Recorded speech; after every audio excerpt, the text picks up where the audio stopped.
आप सबको खुदावंद के अज़ीम और जलाली नाम में सलाम।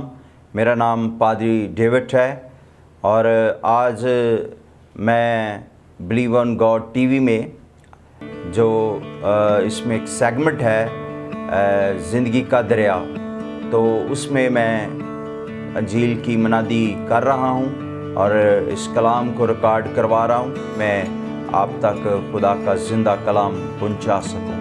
तो आइए मेरे साथ देखिएगा, कलाम मुक़द्दस में से मत्ती की अंजील है और उसका 8वां बाब और उसकी 14वीं आयत मैं आपके सामने पढ़ूँगा। यूँ लिखा है, और यीशु ने पतरस के घर में आकर उसकी सास को तप में पड़ी देखा, उसने उसका हाथ छुआ और तप उस पर से उतर गई और वो उठ खड़ी हुई और उसकी खिदमत करने लगी। खुदावंद के कलाम के पढ़े और सुने जाने पर खुदावंद की बरकत हो, आमीन।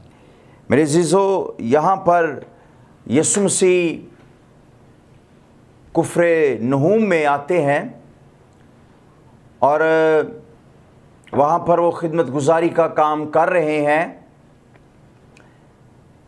और इस जो आयत मैंने आपके जो सामने पढ़ी है, इसका मज़मून होगा शिफा के बाद खिदमत।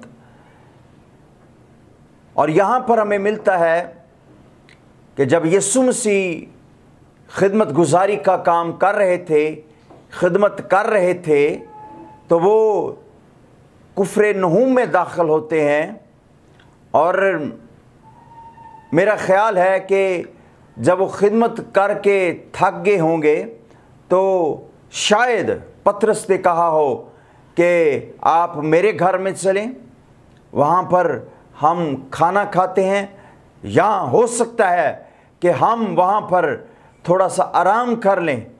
और यीशु मसीह पतरस के घर में आते हैं और वहाँ पर मेरे अज़ीज़ों हम देखते हैं कि जब यीशु मसीह दाखिल होते हैं उस घर में, तो वहाँ पर देखते हैं कि पतरस की सास को तप है, बुखार है उसे। और जब यीशु मसीह ने पूछा या देखा या उनको पता चला कि उसकी सास को तप है, तो यहाँ पर हमने पढ़ा है कि मेरे अज़ीज़ों, यीशु मसीह ने अपना हाथ उसने उसका हाथ छुआ और तप उससे उतर गई। हालेलुया। मेरे अज़ीज़ों, आज हम बुखार या तप को पैनाडोल की नज़र करते हैं, हम दवाई की नज़र करते हैं, लेकिन यहाँ पर यीशु मसीह ने तप को भी अपनी कुदरत से उस जिस्म से जुदा कर दिया और शिफा दी उसको और वो हील होगी।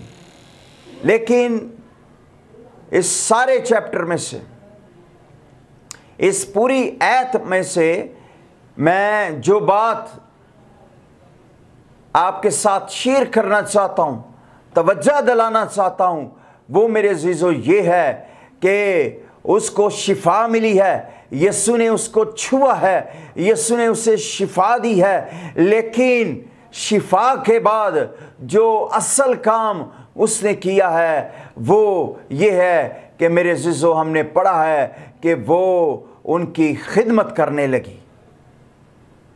आज हम जब गौर करें कि हमें किसी खादम के वसीला से, हमें किसी चर्च के वसीला से जब शिफा होती है, क्या हम उनकी खिदमत करते हैं?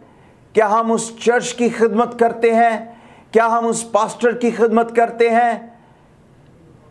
मेरे अज़ीज़ों, आज हम इस बात को सीखेंगे कि हमने जब हमें यीशु शिफा देगा, जब खुदा के खादम के वसीला से हमें शिफा मिलेगी, तो हमने उनकी खिदमत करनी है। हालेलुया। हमने शिफा के बाद उस पास्टर को नहीं छोड़ देना, उस चर्च को नहीं छोड़ देना, बल्कि हमने खिदमत करनी है। और यहाँ पर पतरस की सास ने यीशु की खिदमत की है। मैं समझता हूँ उनके लिए खाना बनाया होगा, उनके लिए चाय का अरेंज किया होगा, उनके लिए और चीज़ की ज़रूरत जो होगी उनके लिए मुहैया की होगी, क्योंकि उसने शिफा को रिसीव किया है, उसने शिफा पाई है, उसने उस सारे तप से रहाई पाई है, इसलिए उसने यीशु की खिदमत की है। मेरे अज़ीज़ों, शागिर्दों की खिदमत की है। आज हमें इस आयत से, इस कलाम से सबक सीखने की ज़रूरत होगी कि हमने जब शिफा को पाना है तो हमने खिदमत करनी है, हमने चर्च की खिदमत करनी है, हमने उस पास्टर की खिदमत करनी है, हमने यीशु के वफ़ादार रहना है जिसने हमें शिफा दी है। मेरे अज़ीज़ों, यहाँ पर हमें पतरस की सास को यीशु ने छुआ और उसका सारा तप जाता रहा और उसने बड़ा काम किया, जो आज आप सब के लिए पैगाम है कि हमने खिदमत करनी है। हालेलुया। आप सबको इस कलाम के वसीला से खुदावंद बरकत दे। आमीन।